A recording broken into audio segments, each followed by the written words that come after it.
Greetings, programs. This is Bartholomew, and I'm going to be talking about TradeskillMaster this morning. Um, I've had a couple people, my friends list or whatever, tell me that auctioning is the sort of thing that they might eventually want to try to get into, or it's something that they've always been interested in, but they feel kind of overwhelmed by the actual usage of the add-on itself. And that's something that I think is a shame because the add-on, once it's set up, it's not all that complicated to use. It's the actual settings that I think intimidate people. So I want to walk through a couple of things just real quick. First of all, it's important to actually get the add-on, and the add-on is a suite of add-ons. You have to download like a bunch of them, and you're going to need all however many of these there are. These are the ones. There's a couple others out there that I think are old or are no longer really applicable to modern auctioning. And I think there's some out there that are used, but they're not used really for crafting in the way that I do it, so I don't have them. But these are the ones that I think are going to be really important if you're going to try to do any crafting. In addition to that, you're really going to want to pick up the TradeskillMaster application, the desktop application. It's a program that runs on your computer. It's a really low power, like it doesn't eat up all your CPU or anything. It manages auctioning data. It manages the auctioning data that you tell it to manage. So after you download TradeskillMaster, you would set up an account, which is free, and they don't email you or anything. You would want to tell it from the settings to monitor your realm. My realm is Airy Peak. And that you want it to download data from their internal auction database and also from Wauction's auction database. Wauction is another fan site dedicated to auctioning. Getting all that data will remove the need for you to run a scan of the auction house before you do any crafting. You would run a scan of the auction house, get pricing information for all the stuff that you need, and then use that information to determine what you're going to craft and at what pricing and this and that. With the desktop app running in the background, you don't have to do that. You can just walk up to the auction house and do your thing. Removing the need for a scan is a convenience more than anything else. So if you don't want to do it, that's cool. But I really, really like it. It runs in the background. It doesn't make any noise. Super cool. So now let's get into settings. Okay. After you've downloaded TradeskillMaster, you're going to want to, first of all, open up one of your crafting professions. And instead of seeing all this, it's going to ask you if you want to give TSM profession data for your profession. You would tell it yes. And then when you open the actual add-on itself in-game, you're going to be greeted with this window. Now, up at the top here, you're going to have a bunch of like different settings. The big ones are going to be groups and operations. There's a couple of options here that you can putz around with if you like. It does keep detailed histories of your expenses and summaries and all that. Christmas was a big day. But beyond that, what's really important is going to be groups and operations. So a group is a list of items that you are willing to craft. It's how TradeskillMaster keeps track of what your preferences are for crafting things. So let's say you are like me and you want to use TSM to make money using enchanting and alchemy. I like enchanting and alchemy because they are frequently in-demand items that you don't have to sell for a huge profit margin in order to make decent money at, because you're going to be selling a lot of them. If you're trying to get into jewel crafting or blacksmithing or one of those professions where everything kind of sells for higher, but they don't sell as often because not every item has a gem and not every player needs steel forged essences because they get weapons from raiding, that sort of thing. You may see higher individual revenues, but not necessarily a more steady business. So I like For Warlords of Draenor, I really like enchanting and alchemy. That being said, under alchemy, I have a bunch of different groups because I want to sell flasks in different quantities than I want to sell potions, and I want to sell regular enchants in different quantities than I want to sell weapon enchants, like that sort of thing. So you make a group, called it I like to call my groups and my operations real simple, just so I understand what's going on. Flasks, and then I have all the flasks that I want to sell in that group. And the add-on knows to use these because of the when we imported our profession data from having the profession window open. All your items are going to be here in this column, and you move them over here into the subgroup to give it the list, and it's the subgroup items that you want. So now it knows that these are the items that you want to craft. Cool. Let's go to operations. And what I like to do is assign operations individually for each thing. But you can also just go to the profession itself and click operations and have the same operations for all of the things in the list. But I like to do them individually. So my operations for crafting for flasks is restocking to a maximum of 20. So if I have 0, I'm going to craft 20. If I have 10, I'm going to craft 10. That sort of thing. Assuming a minimum profit. This is the operation name. I have a bunch of different operations here. We can go through creating and organizing operations in a second. Once they're crafted, it wants to post 20 stacks of 1 for 12 hours each. Canceling, undercut, auctions, repeat, whatever. So let's take a look at our crafting operation for flasks. These are the rules that TSM is going to look at to determine whether or not an item is worth crafting. It's super, super simple. The other way to get to this window, by the way, is to click on Operations and click Crafting. And then, for a new user, you're not going to have any operations here, so you're going to click Operations and create a new operation. You just type in the name, hit Enter, it'll show up over here. So for my crafting 20 flasks operation, I want to craft 20 flasks. That's right here. And I want to craft it like a 30% profit. Which isn't profit margin, by the way. Profit margin is a slightly different concept. It's mathed out a little bit differently. But this is saying that basically if I buy materials for 100 gold, I'm going to sell the finished product for 130 gold. So it'll sell, the profit will be 30% of whatever the crafting cost is. So that's a price I'm pretty happy with. Minimum restock quantity being 1. Let's say my minimum restock quantity was 5. If I had fewer than 5, it would restock up to 20. But if I had 6 or more, it would go, nah, we're going to wait until we need to make more before we actually make more. Relationships and management, you're not going to have to do too much with, except for, I like to use duplicate operation right here. Because let's say you're really happy with these settings, and you want to make a bunch of operations, but you don't want to keep resetting these same settings for each operation.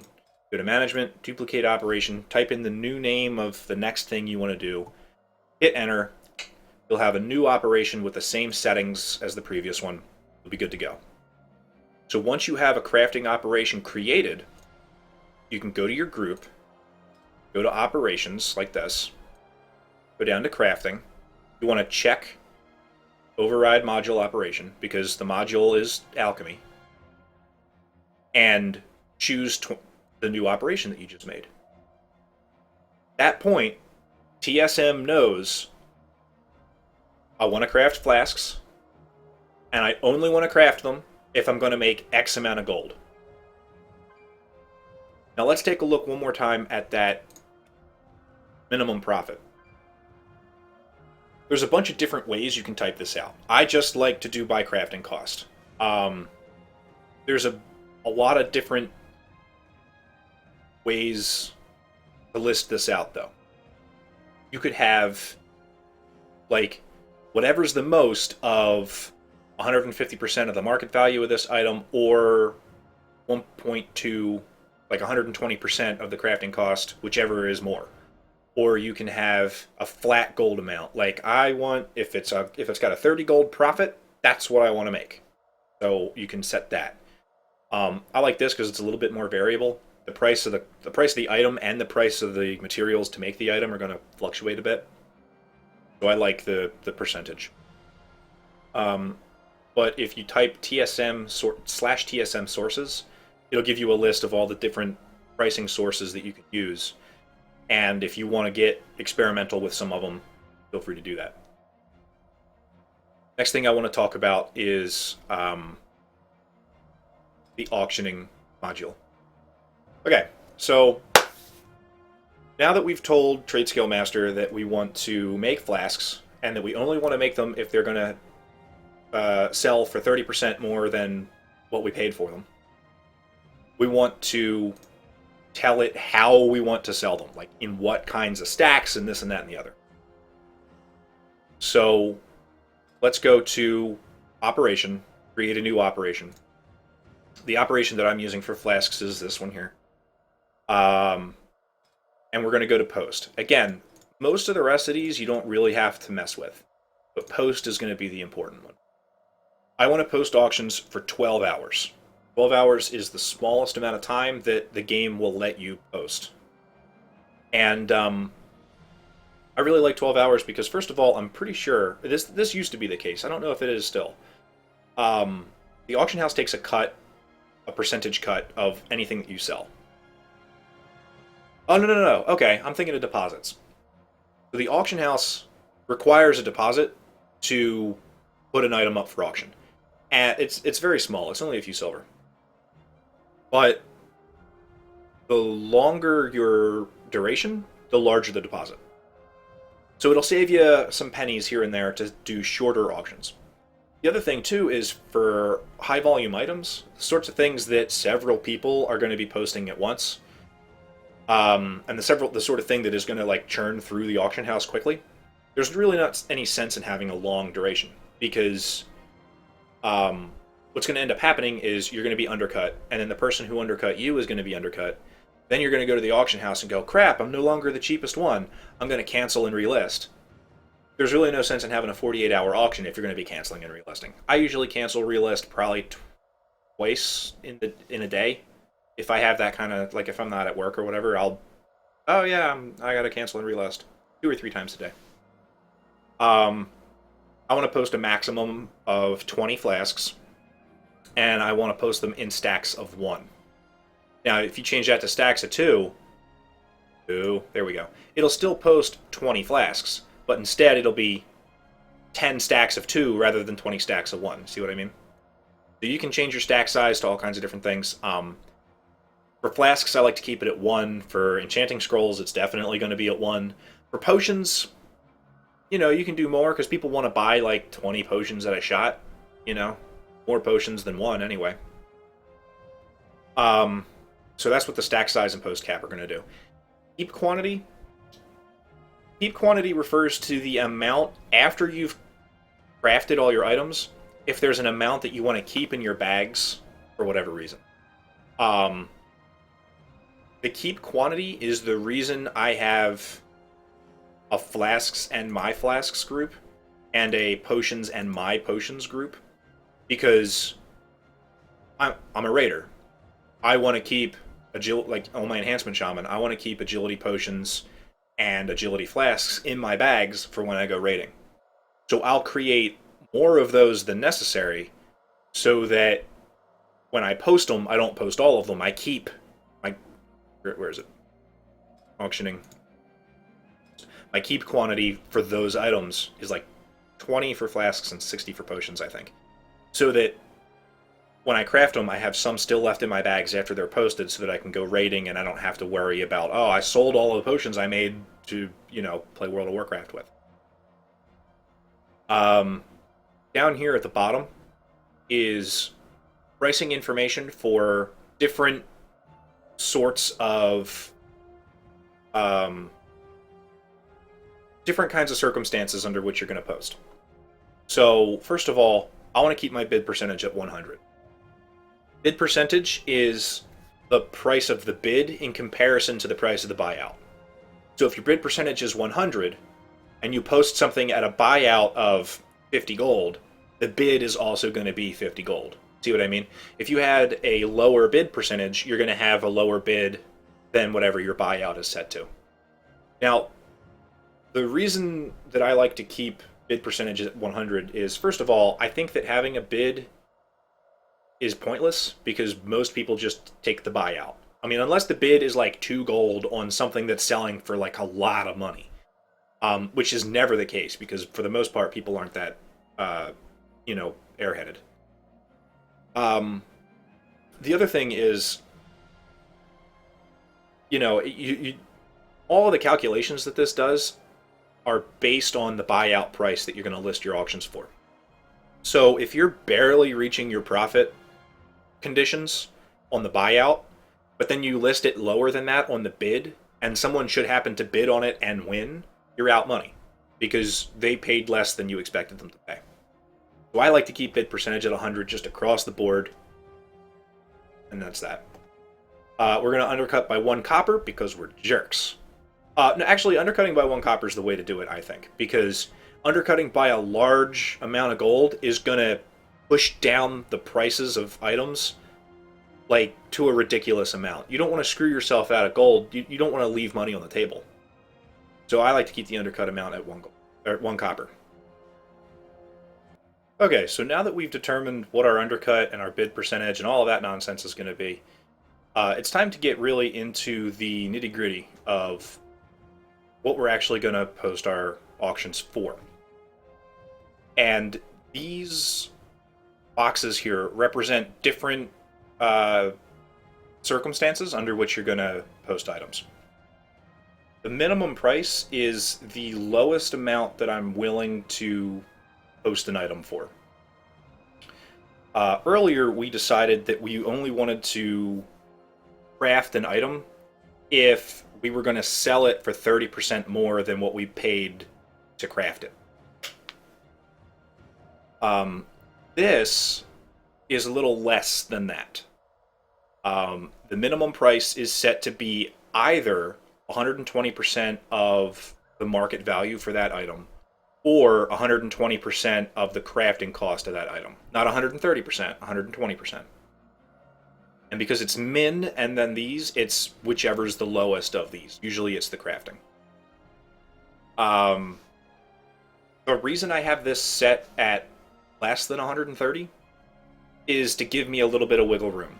I want to decide to craft something if it's a higher price, but because the prices are so fluid, sometimes items change in value from day to day. Like if I don't sell everything today and I get expired auctions in my mail tomorrow, and then as it turns out the prices have shifted a little bit, I want that little bit of extra wiggle room because 20% and 30%, it's still profit.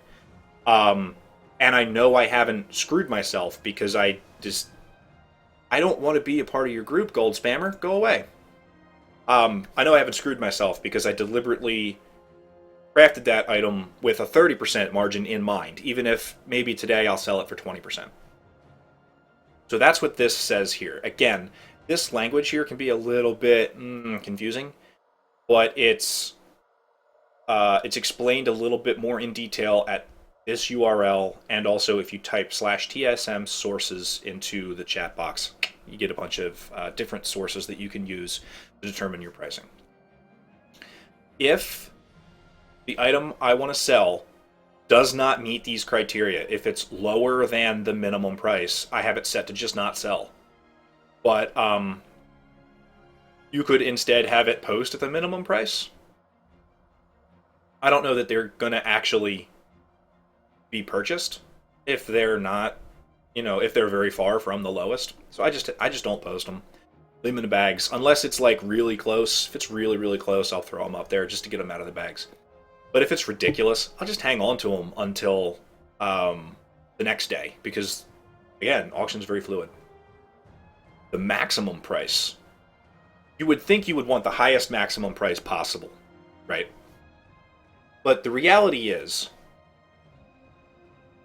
think of that jerk who sells linen cloth for 25,000 gold a piece. You know, every once in a while there's something ridiculous on the auction house. Um, in cases like that, you don't want to undercut that by 1 copper, because there's no way in hell that that's going to be purchased. Just not going to happen. So that's where the maximum price comes in. I have my maximum price set at 400% of the market value of the item, or 4 times the crafting cost, whichever one of those is higher. Um, if there's if you've got like flasks that are selling for thousands of gold a piece, and you're sitting here looking at it like, I don't know what these guys are trying to do, but that's way too. No one's going to ever buy that. That's where your maximum price is going to come in. When the market is above your set maximum, I have it set to just post at the maximum. Just because you're still, I think 4 times the crafting cost is a little exorbitant. It's a little expensive. Listen, if you wanted to watch a video made by somebody who knows how to speak English, you should have talked to a language room. I just have it set to post at that maximum price. Because in comparison, it'll look expensive, but not crazy. So people might buy it. And then your normal price is going to be the price that you post auctions if there's like nothing on the auction house that day. So you sit down to craft your potions, and you list your Dranic Intellect potions, and there's none on the auction house. And you're like, well, shoot, I could set any price I want. I'm going to set a really crazy high price. Yeah, that can work, but you're kind of asking to get undercut there. I like to just set at double the crafting cost. You're going to make decent money doing it that way, especially if you're doing like enchanting scrolls or whatever. You're going to make pretty good money. You're the only man, you're the only guy on the auction house at that time, so people are not going to have a whole lot of choice other than to buy from you. But if someone undercuts you, the market isn't like bananas. So I like to do it that way. That should be it for really what you're going to need to know as far as setting up an auctioning operation. So finally, let's go back to our group, flasks, operations, and in the auctioning area, we're going to click Override Module Operation, and we're going to choose the operation that we just set up with flasks in mind. After that's finished, you can do that over and over again for different kinds of groups. Potions and scrolls, weapon enchants, all that nonsense. They can all have individualized profit margins, individualized hosting conditions. All of that stuff can be like really fine-tuned, or you can use basically the same settings for everything and then tweak it along the way if that's what you choose to do. Let's take a look really quickly at my potions operations. See, I have the post cap at 10 stacks of 20. No, that doesn't make any sense. That's 200. Any auctions at the lowest price tier can be up at any time.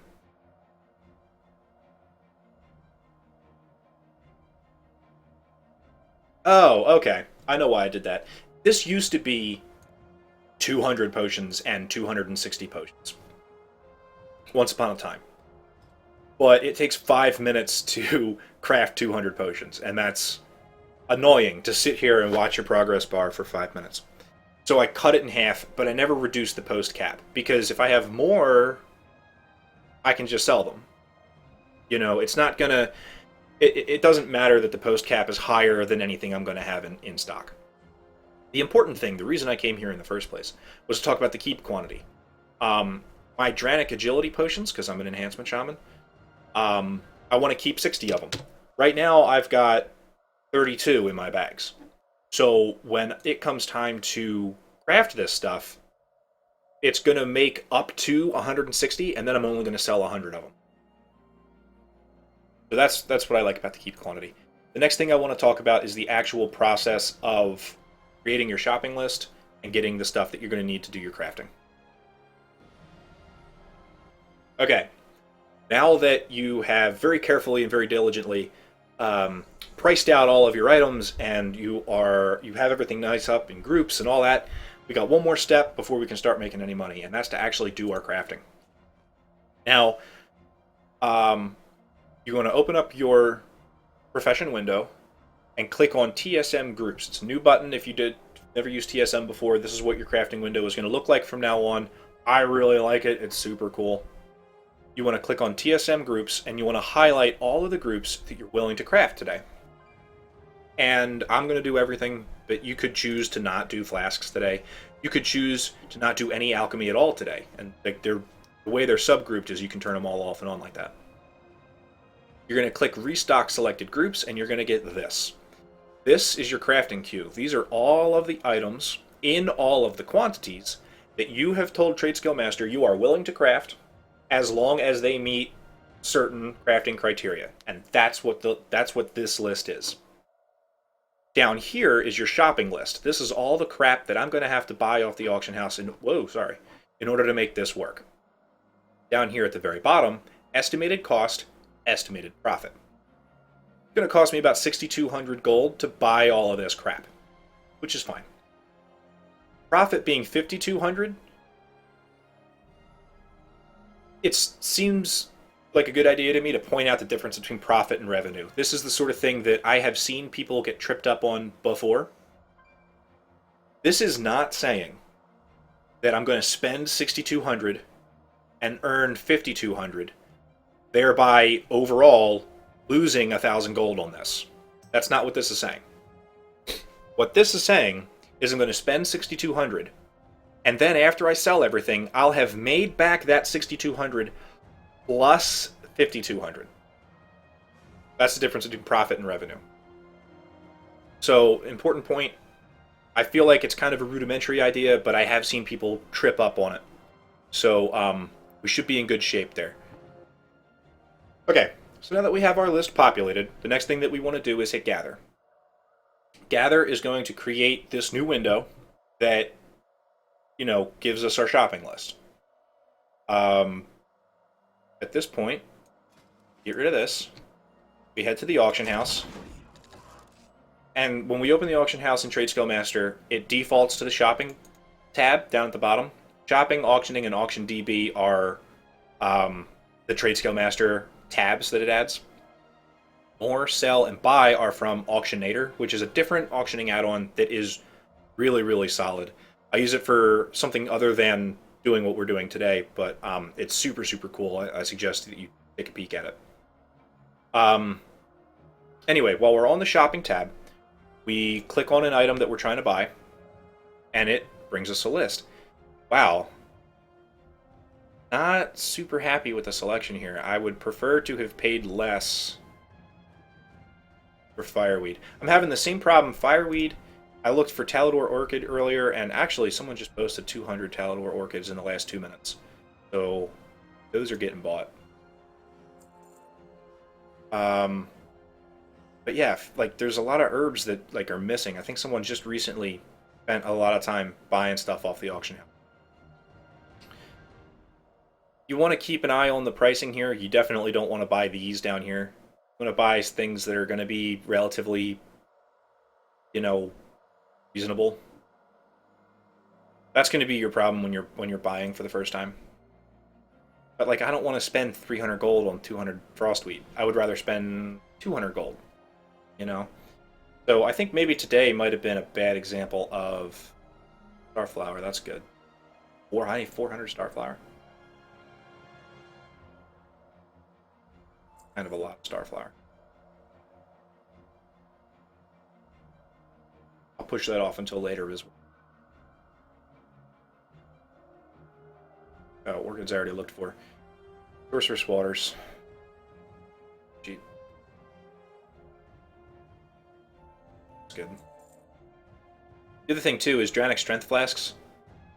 Actually, that's not bad. Yeah, alright. I'm buying Draenor Strength Flasks because they're an ingredient for greater Draenor Strength Flasks. Draenor Intellect Flasks. Intellect Flasks are really expensive. I'll just craft these. I'll buy extra materials and I'll just craft these. When you're shopping, you want to keep an eye out for what the pricing is. you want to decide whether or not it's worth it to figure out other sources of herbs. Like, you get the herb garden. A lot of people are herbalists anyway and like to go out and farm. I hate farming. I buy all my stuff off the auction house. But you know, it's really up to you as to how you're going to gather this stuff. Right now, the prices just aren't right. I like to spend less than this.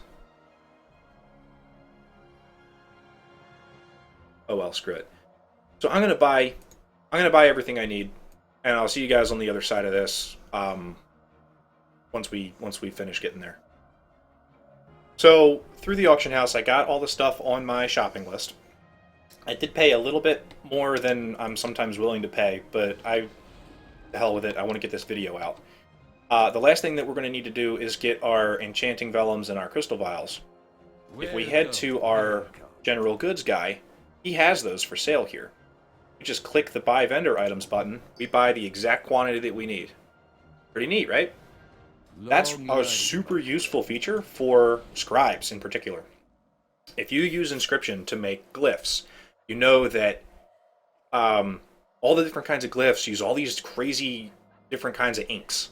And all the inks come from all of these old herbs. Like, there's inks from Wrath of the Lich King that used Wrath of the Lich King herbs. There's ones from Cataclysm that use Cataclysm herbs. And there's not going to be a lot of those on the auction house. And if there are, they're not really going to be for a good price. But what you can do is craft a bunch of the most modern ink for this expansion, Warlords of Draenor. You want to craft the Warlords of Draenor ink in great quantities from the herbs that usually, except for this morning, are in large quantities on the auction house. And then you make a bunch of those, you go to the ink trader, and you trade one new ink for one old ink. But you got to do that, like, a lot. You just hit the buy from vendor item and it takes care of all of that for you. The buy from vendor button, what I meant to say.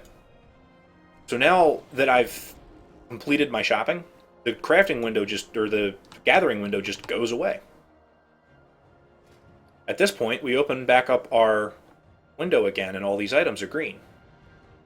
If any of these items were blue, that would imply that we had enough materials to make some of them, but not all of them. And if any of them were orange, it would mean that we had enough to make none of them. So let's show you an example of that right here. Okay, so here we are at our general goods guy again. I'm going to sell back my enchanting vellums. And now you can see that these are all orange because I can't craft any of them because I don't have any of the enchanting vellums. If I buy back one, suddenly now all the ones that I only need to craft one of are green. But the one that I can only craft, I have to craft 5 of, it doesn't have enough to craft all 5. So if I try to craft it, suddenly it becomes orange again. The list, by the way, if you've been really paying attention, the list has changed a little bit. I've done a couple of takes on this, and like in the last one, I sneezed into the microphone by accident. So I didn't want to subject you guys to that. So that's why the list is very slightly different. The list won't magically change itself on you after you've populated it. So I'm going to buy back my enchanting vellums. Long life, my friend. And now I've got this list of stuff I'm going to craft. And you can click on the item to craft it. Instead of like having to scroll through all of this, you don't have to do that. Click on the item, or down here at the bottom you can click the craft next button, and that it'll craft them from top to bottom in order of most profit to least profit. Pretty neat, right? So you go through all of that. If you have 2 professions, you actually have to click into alchemy in order to use the alchemy, you know. But that's all there is to it. So that being said, I'm going to finish crafting all of this, and then I'll see you guys on the other side for the actual posting. Alright, all finished crafting. I should point out, I don't think I did it on camera, but I should point out that alchemy, you can craft 100 potions with 1 click. 200 potions with 1 click. It just does them over and over again. It doesn't work like that for enchanting. I think it does work like that for jewel crafting. I don't remember if it does that for description. Actually, not sure. But not every profession requires that you click every time you craft one of the items. It works the same way with or without the add-on. There are certain professions that do let you do that, and others that don't. But that's neither here nor there. What we want to do at this point... Oh, where is it? Macro setup. We want to create a macro that is going to work our crafting. Or not our crafting, work our auctioning. You just... Like, I like to have cancel and post. I don't... Let's see. Yeah, I just like to do these ones. I do control, scroll wheel up and down, and it craft, like post. You select the ones that you want to use, you click create macro and bind scroll wheel, and I just have it on my bars here. But what ends up happening is you click auctioning, you click post scan, and it lists all of the stuff and under like what kind of circumstances that is happening here. So it looks like so far I'm undercutting a bunch of stuff.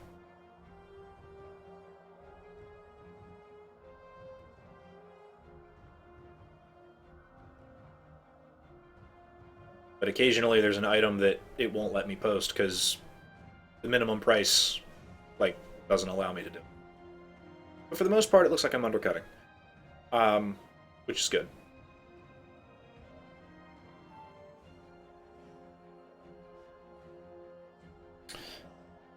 At this point,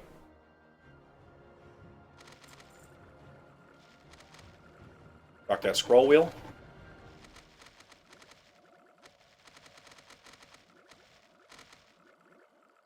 Yeah. Now it takes a second to get all of that confirmed and all that, but scroll wheel really helps. Other than that, you'd have to click 182 times in my case. So definitely you want to get a scroll wheel macro going. But once that's all done, most of that stuff in my inventory is going to go away. The few items that were priced too low aren't going to move, but that's okay. The other thing I like to do is get rid of some of my...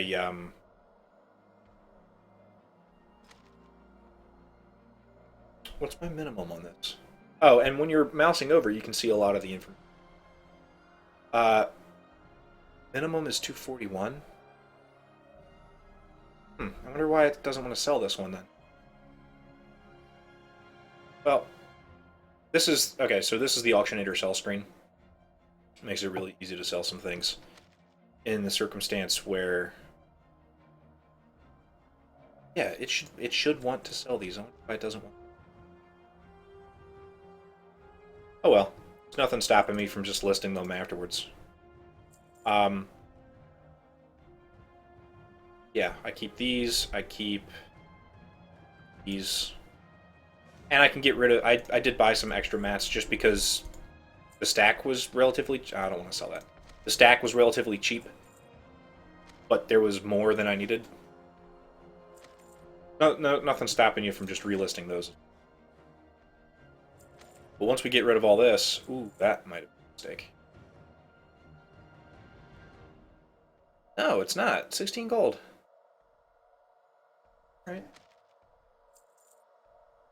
And then I had a bunch of extra sorcerers because I did a bunch of naval missions, so I can just get rid of it. I like to keep a lot of my assets liquid. That way,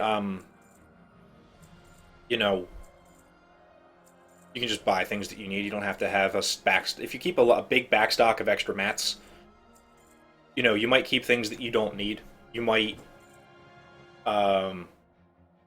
keep things that are gonna stop being useful eventually. Like Savage Bloods are a lot cheaper now than they were in the early days of the expansion. So I just get rid of them. You have the gold that they're worth, and then you can buy them later. So it really doesn't matter. But that's going to be about it for this, I think. got some money on the way. Right now, it looks like I'm pretty stocked as far as auctions are. So that's going to be everything today. Hit me up on Twitter. The address is right there, at @Bartholomew_CTR, just like the channel name. Or find me in-game, and I'd be happy to answer any questions. I'm not an expert on some of the functions that I haven't talked about. Like, people use TradeskillMaster for things like flipping transmog stuff, and like, I don't know if people still do the jewel crafting shuffle, but I know that TSM can be used for that as well. I don't really do a whole lot of that stuff, so if I haven't talked about it in this video, I may not necessarily be an expert on it. But this is the stuff that I've been dealing with for a while, and I've made a decent amount of gold at it. So, that being the case, I don't really have anything else for you today. So this is me signing off, and I'll see you in the next video.